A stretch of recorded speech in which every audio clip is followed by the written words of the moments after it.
Brothers and sisters, this story comes from WallStreetJournal.com. Charleston church shooter Dylann Roof appeals death sentence. Lawyers say Roof suffered mental health issues.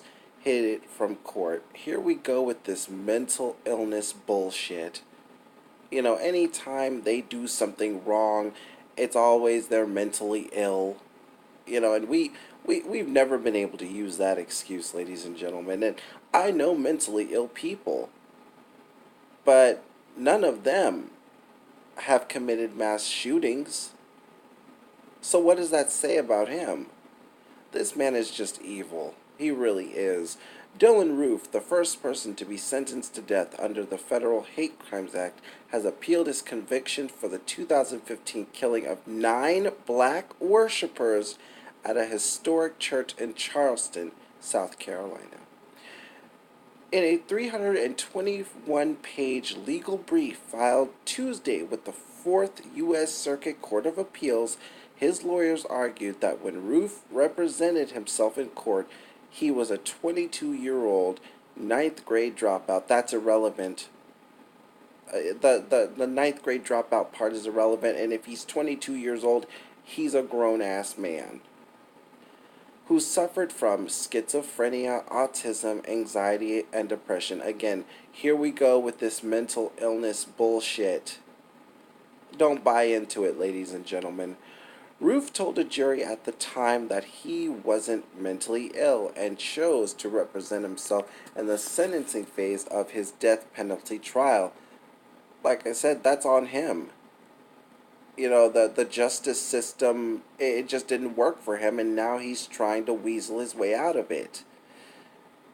His appellate lawyers argue the judge should never have allowed Roof to represent himself, saying he jettisoned his attorney at the time to prevent evidence of his mental illness from coming to light.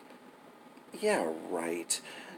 Given no reason to do otherwise, jurors sentenced Roof to death. The lawyers argued in their briefing Roof's crime was tragic, but this court can have no confidence in the jury's verdict. But they have confidence in our verdicts, y'all. They have confidence whenever they sentence black defendants, but apparently when it's a white defendant, oh no, we don't have confidence in the jury. No, we can't do that. Roof was sentenced to death in 2017 by a federal jury for the massacre at Emmanuel African Methodist Episcopal Church just hours after he told the panel, "I still feel like I had to do it." So he had no remorse. He had no remorse, ladies and gentlemen. His attorneys argued that Roof believed his sentence was of no consequence because he believed white nationalists would free him from prison after an impending race war. During the trial, prosecutors argued that Roof deserved the death penalty because he targeted the historic church to ensure maximum notoriety and attention to the slayings, and because it was a place where people weren't likely to be armed. Yeah, he's no different than the Pulse nightclub shooter in my mind. In this day and age, ladies and gentlemen, you can't go anywhere without having to think to yourself, I gotta look out for a nutcase like this, or someone's gonna try and shoot us.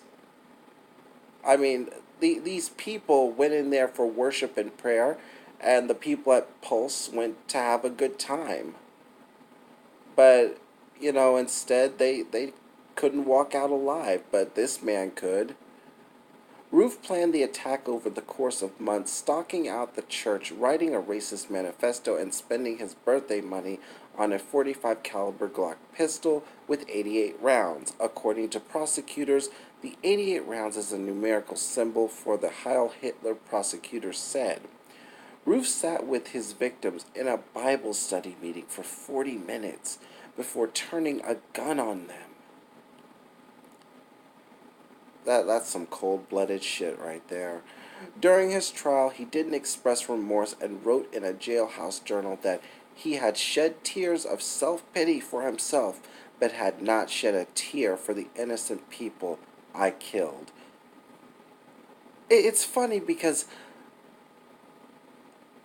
well, this isn't funny like haha, but I still see people to this day saying, I forgive this man. But this man has not earned your forgiveness in any way. I see it among, especially, really among black men and women who whose families were killed by these men, whose family members were killed by this man.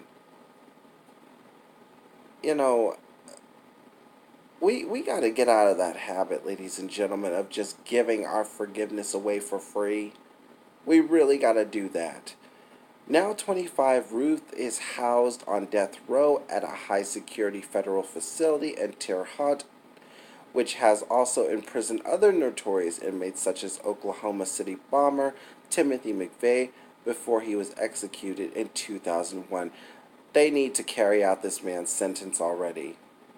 They really need to get this man piece of shit off the face of the earth already. That's what I think anyways, but let me know what y'all think.